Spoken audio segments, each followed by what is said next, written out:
I gotta be careful not to drink big swigs and choke myself again. I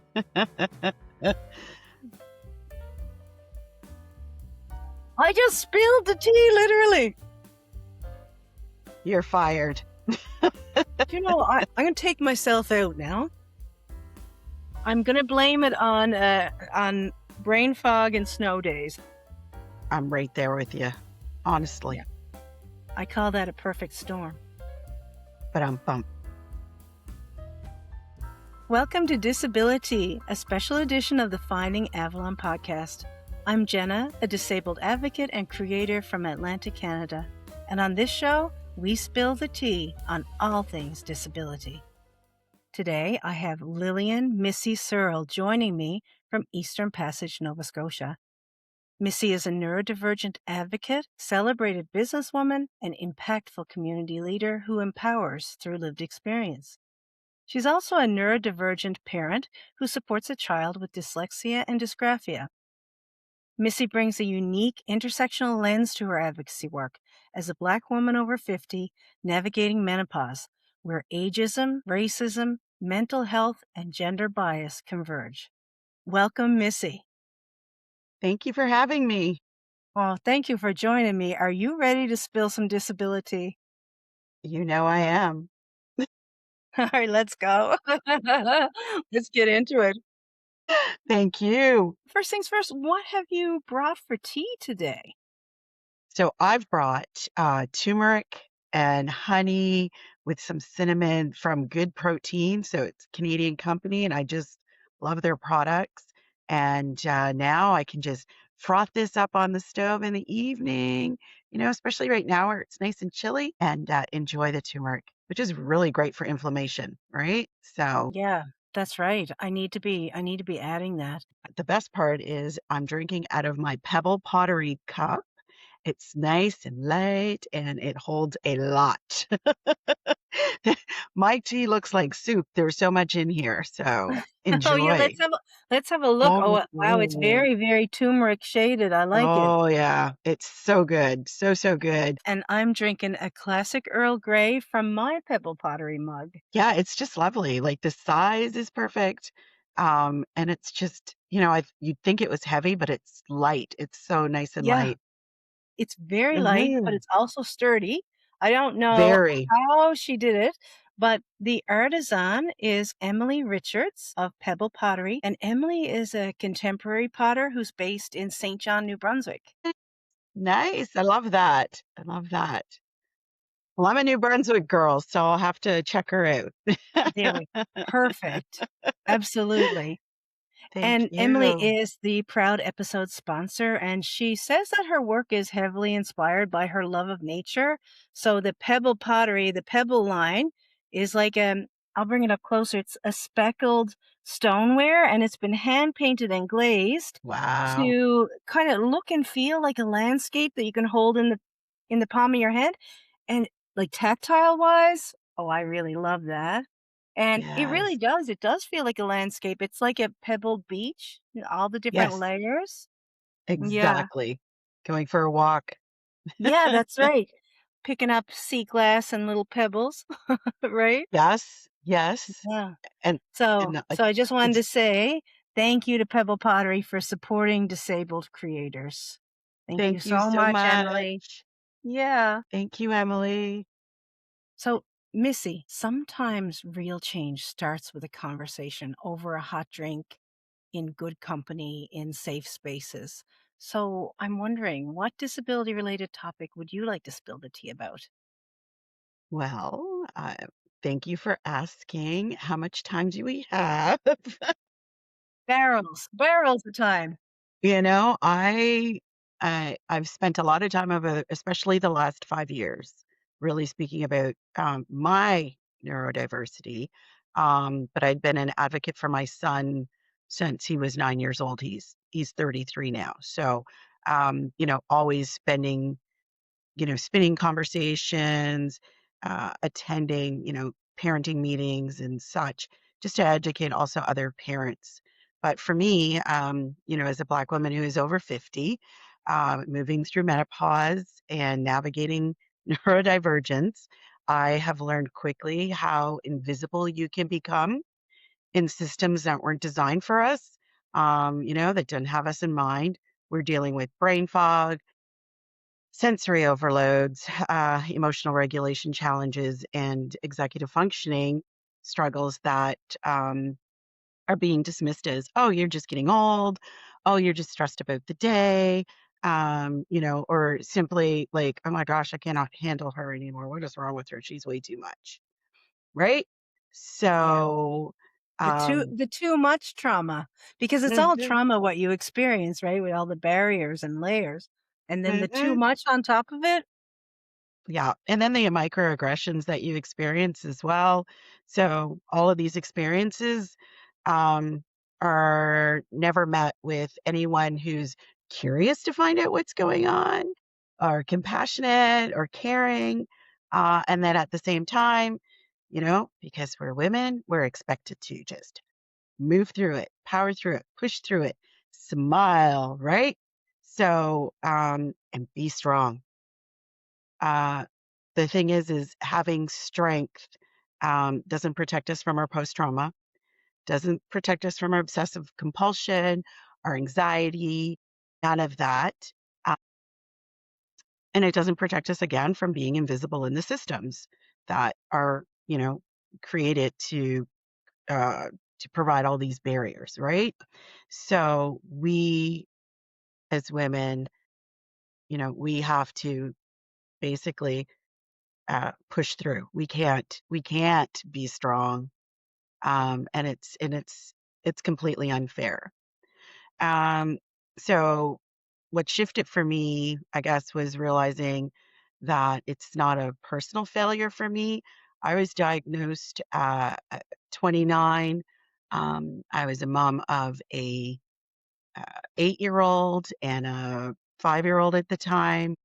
And I was I just stopped. I couldn't move anymore. I was managing a post office, and I just woke up one morning and I couldn't feel. And so there was lots going on, and I got lucky. I got lucky. I had a manager of the post, like the pharmacy that hosted our post office, who was very empathetic and compassionate. And she was like, I think you should go off on short term and figure everything out. And first thing, the doctor did was threw me on meds.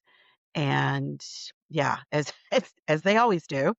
And with the medication, I was actually allergic to it. So I had to go to a naturopath.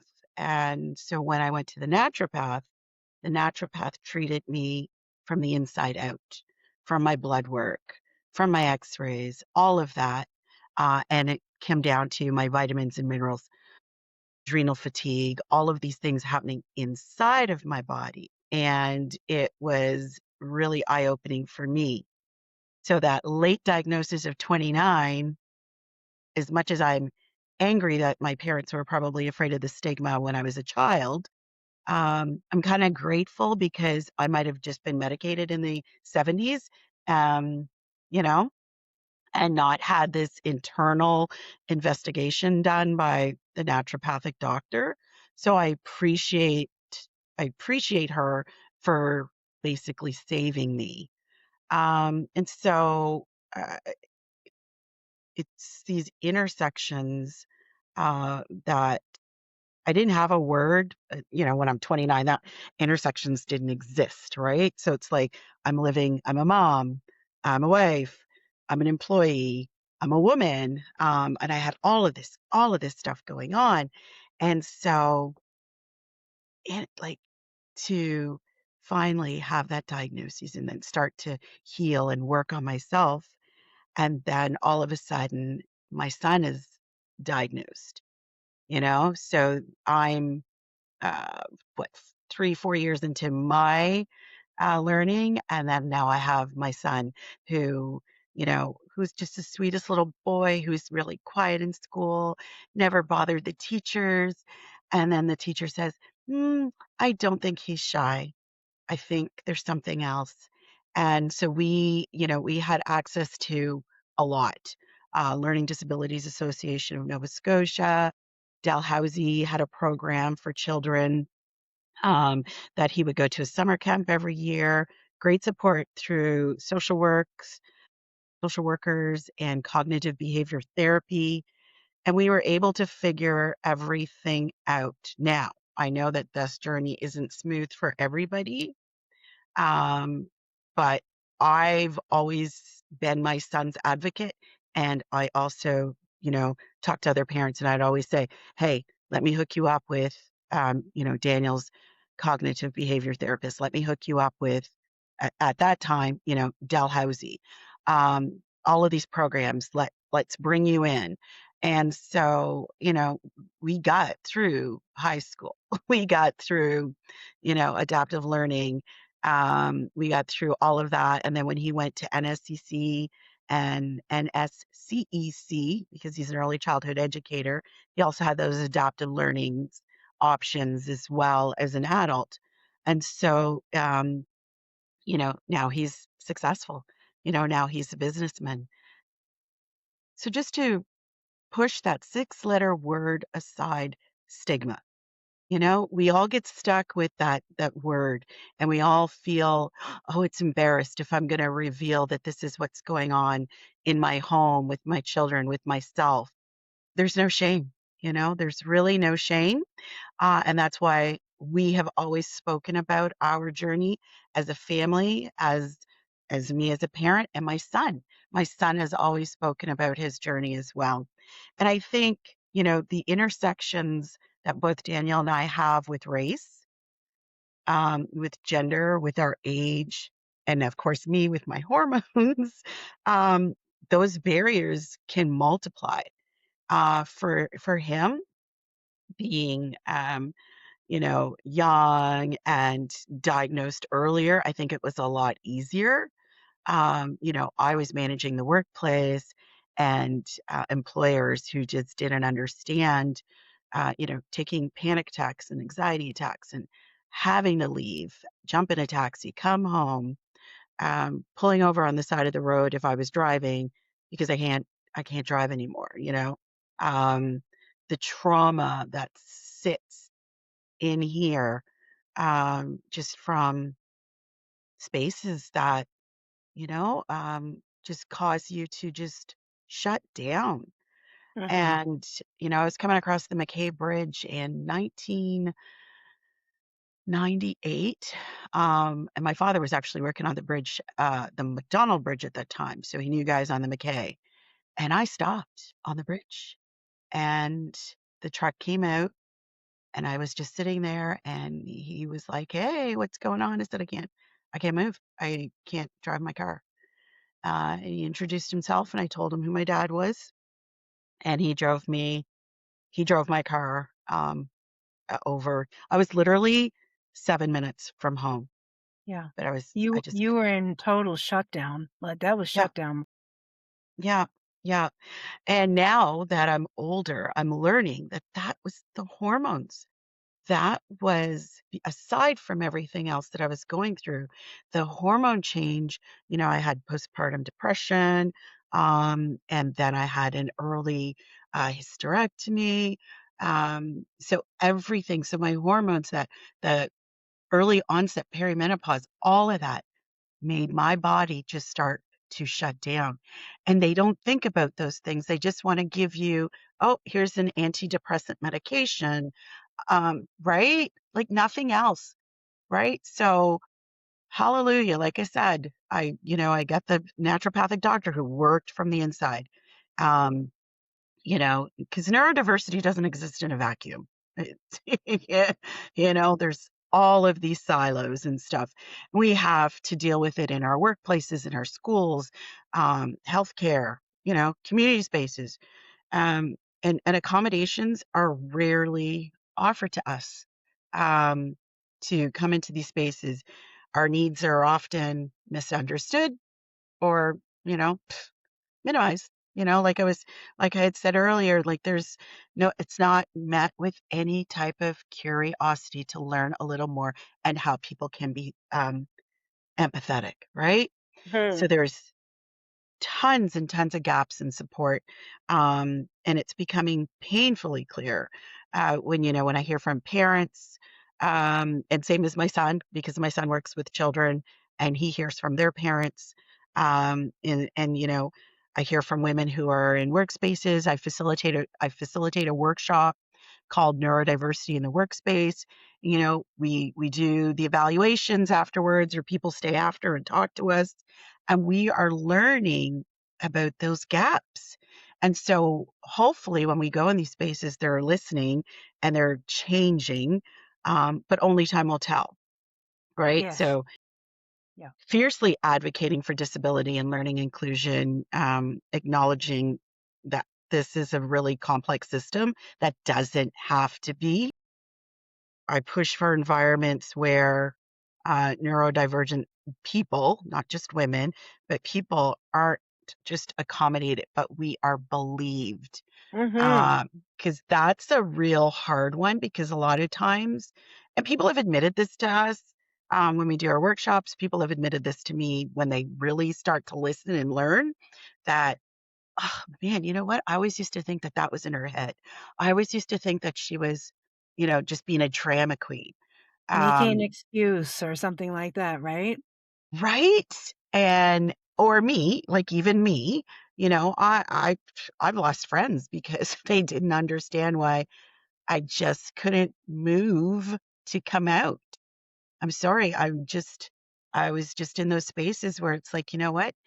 My body, I can't put that foot in front of the other tonight. And maybe I can't do it for 3 days because my body has just told me, you need to stop.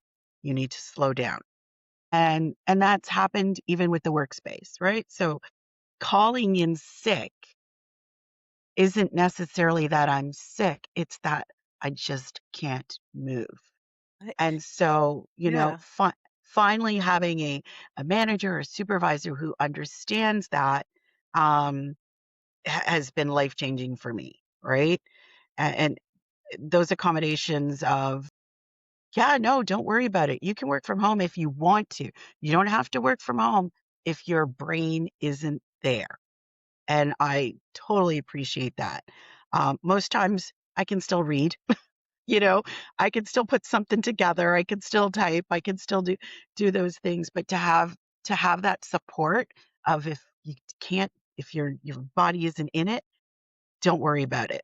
Mhm. Um, And Missy, can I ask yeah. you, like, what was your experience with masking? Because for me, when Oh. I realized that I was masking and camouflaging and people pleasing, which is what girls Mhm. and women are taught to do, especially undetected neurodivergent girls and women, Mhm.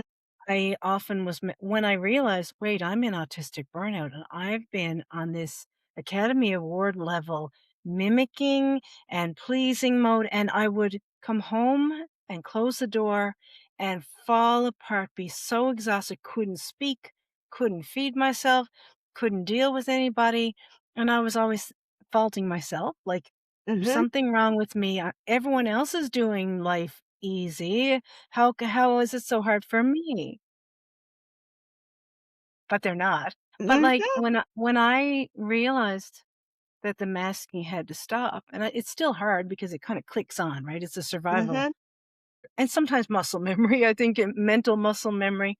But Yeah. when I stopped masking, the response I got from people was that, "Well, you were fine before. Why can't you just go back to the way you were?"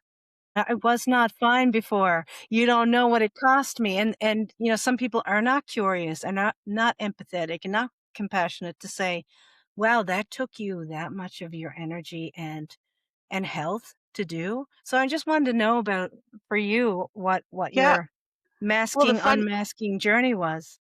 Well, the funny thing is just think about, you're working from Monday to Friday, you're going out of the house, you're taking the bus.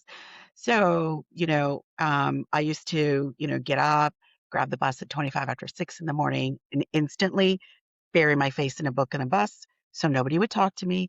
Nobody would look at me because I had to prepare for the day. I did not want any of that. nobody else's energy in my space. My journey to work every day was an hour and 15 minutes. So that's an hour and 15 minutes of do not look at me. So I get to work, I do my day, I get home, do supper, and then just Yeah. right? Just oh my gosh. And then I still want me time, right? So maybe that was crocheting, maybe that was reading some more. And or if the kids, if my kids were still home at that time, um, entertaining them. And it's like zzz, and then it's like zzz, right?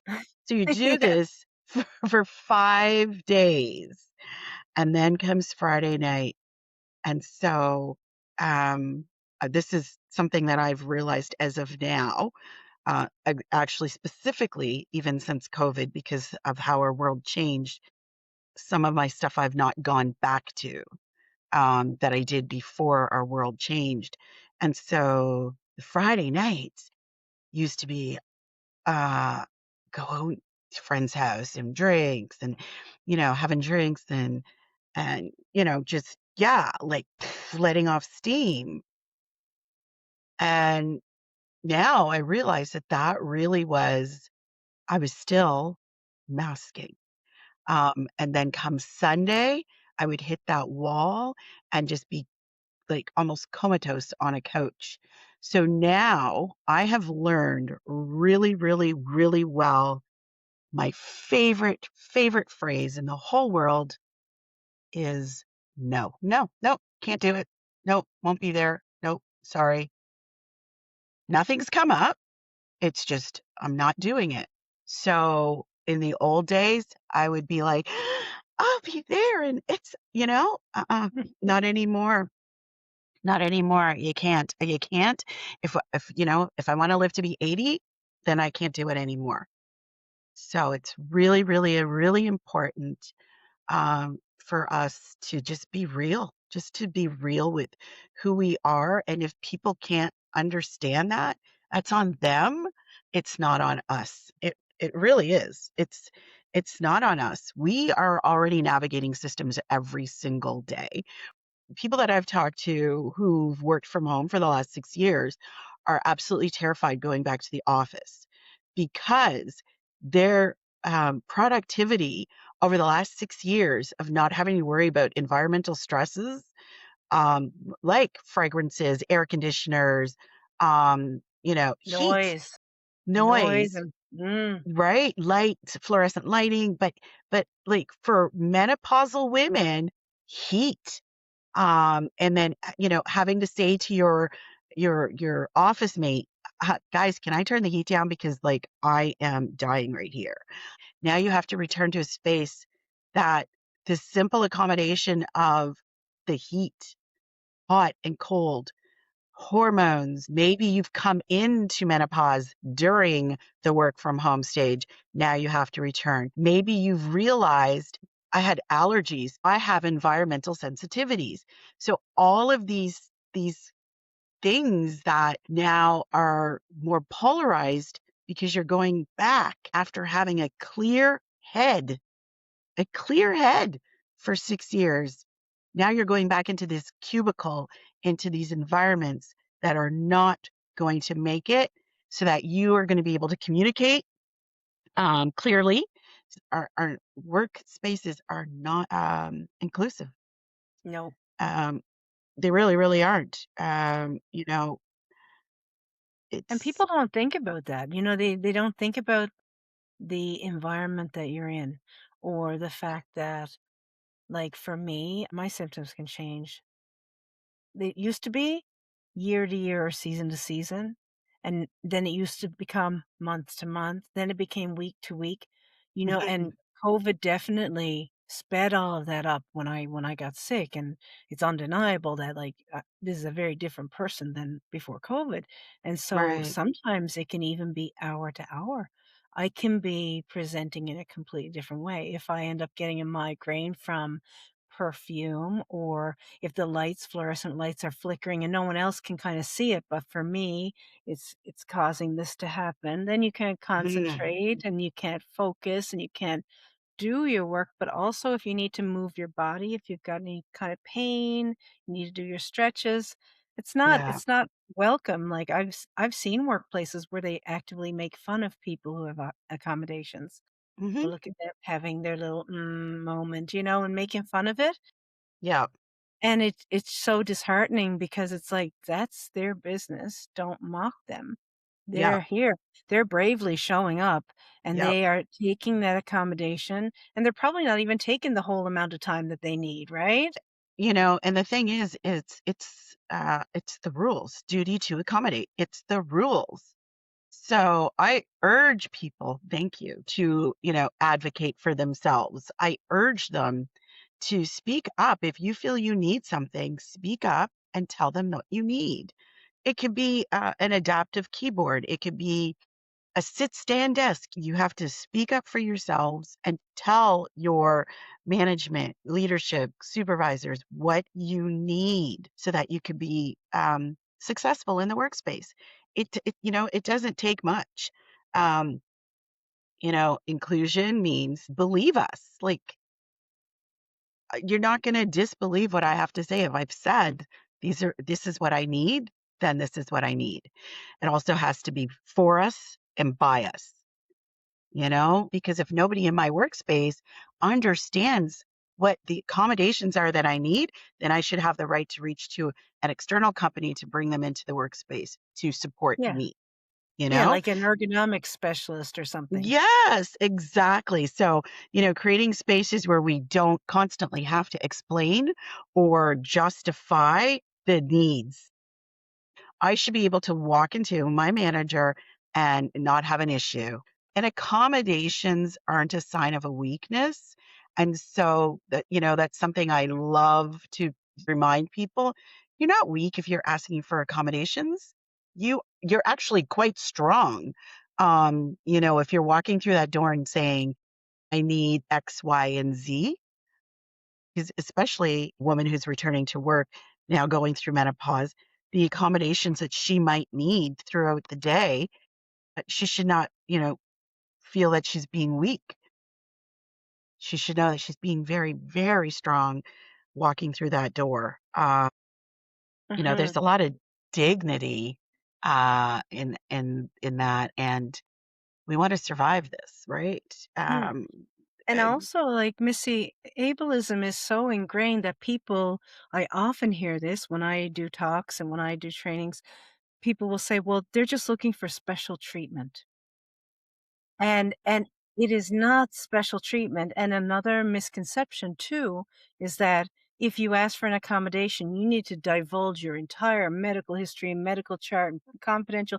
You don't have to. You have to say, "I can't stand for more than 5 minutes at a time, therefore I will need a space and a chair and a" whatever the items are. mhm. Yeah, would you like to talk a little bit about the special treatment fallacy? Right, right. It's mind-blowing, how aging and neurodiverse people were always treated as something that we have to hide that, you know? We don't have to hide anything. Eh,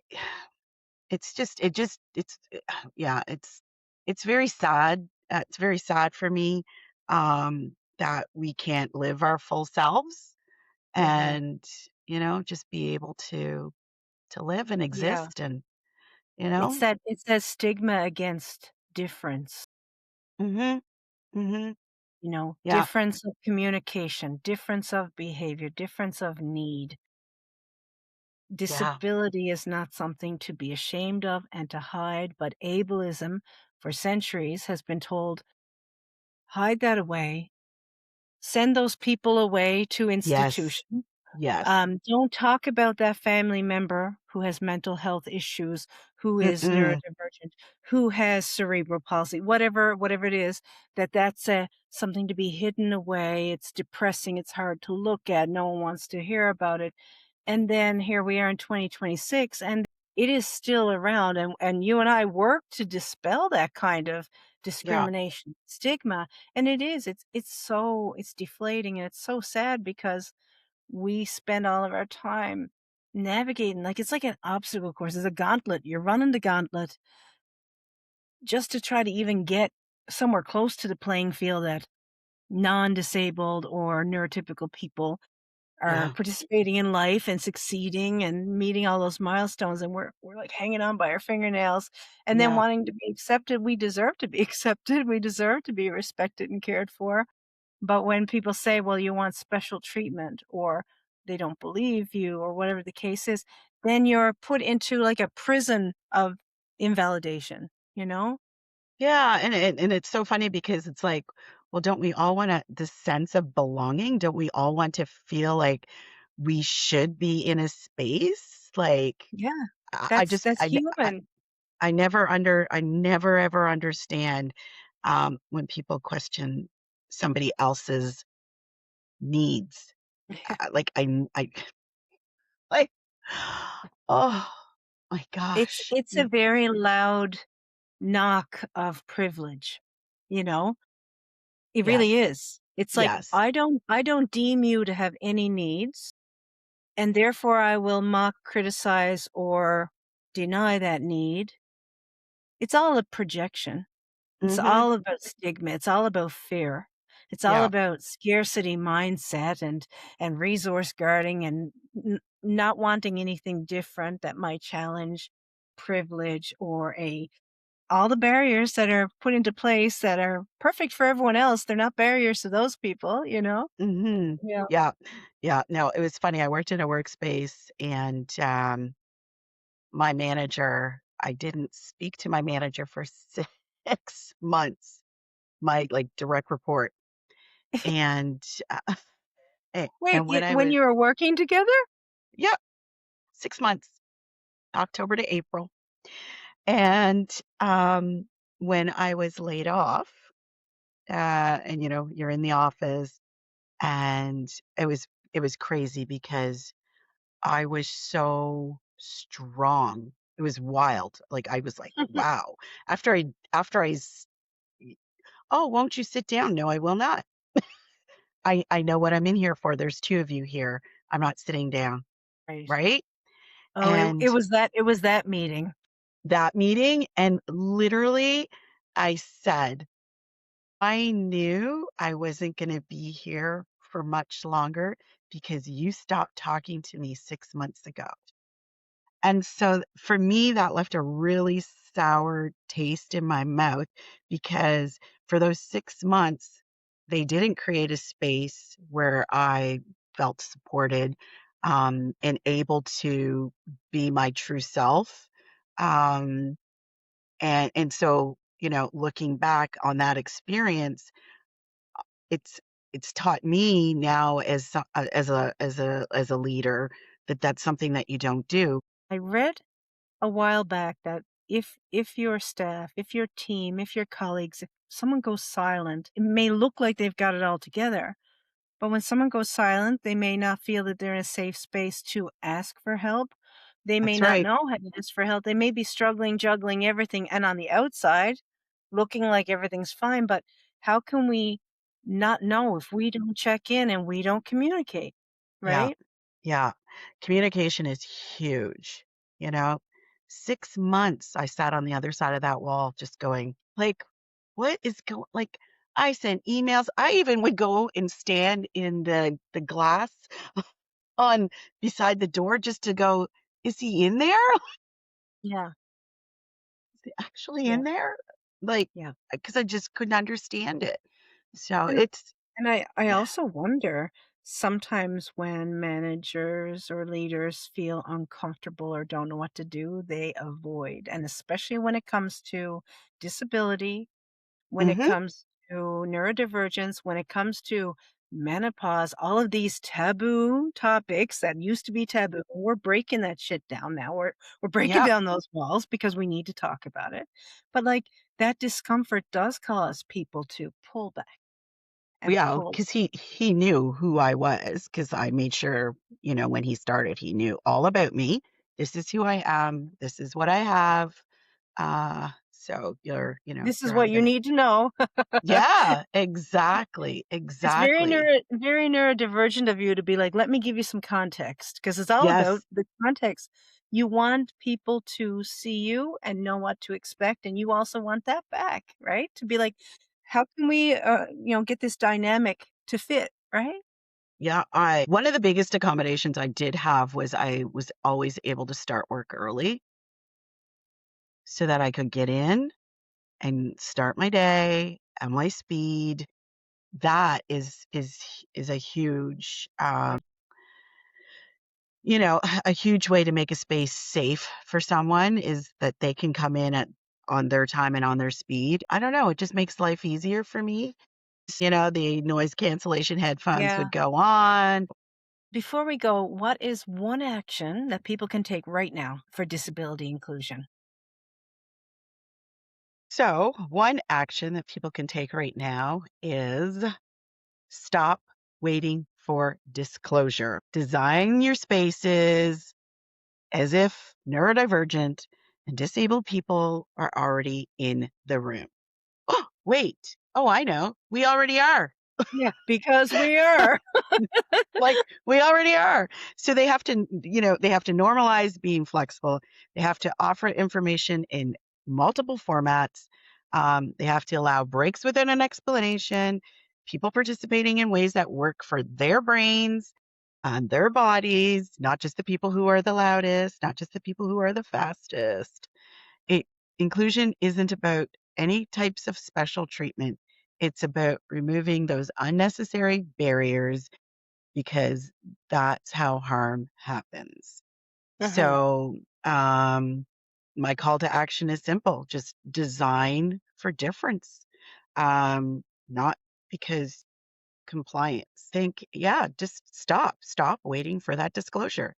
Just be the change and believe that there are those people in your workspaces. mhm. Yeah, disabled, chronically ill, and neurodivergent people have always been here. We will always be here. Our brains have been wired differently since the beginning of time. Yeah, and I really love what you said about it's not just about compliance, and it's not just about good corporate responsibility. Let's just say. Those are great things, and it's not just about that it's the right thing to do. Universal design is designed for everyone. It's accessibility for everyone. And it's not just the built environment, it's processes, it's attitudes, it's policies, it's every kind of tool, it's the space, it's the lights. It is so much. It's the psychological safety in a Exactly, workplace. Yeah. exactly. I've walked into 2 workspaces in downtown Halifax that I got off the elevator and I could hear angels singing. Like, it was just like, "Oh!" Like, every single box was ticked. It's the universal design piece, but they still were like, "Oh my gosh, we know we have to do we have the duty to accommodate." But done so well, so Uh-huh. beautifully. Um, Even, Mi'kmaq in Braille. Missy, thank you for having a quick tea party with me here today. And thanks for all that you do as an advocate and a community member. And I also want to take a moment to congratulate you on your recent Halifax Business Award. You were awarded 2026 Business Leader of the Year. Very well deserved. Tell me about that. My gosh, I'm still up in the clouds. It was a surprise, a big surprise. I'm so humbled. It was amazing and just really happy that I was able to share that evening with my husband and a couple of our board members from Period Equity Alliance and just it's wild. Just validates what I've been doing since 2009. It just really shows that, you know, that community work, it meant something to that panel that picked us. Super, super excited. Yeah. Can't wait to see what the rest of 2026 brings. You very much deserve that recognition for nearly 2 decades of that leadership. So Thank you. Thank you. Thank Congratulations. you. Well, here's to spilling the disability. Yay! Thank you, Missy. Catch you on the flip side.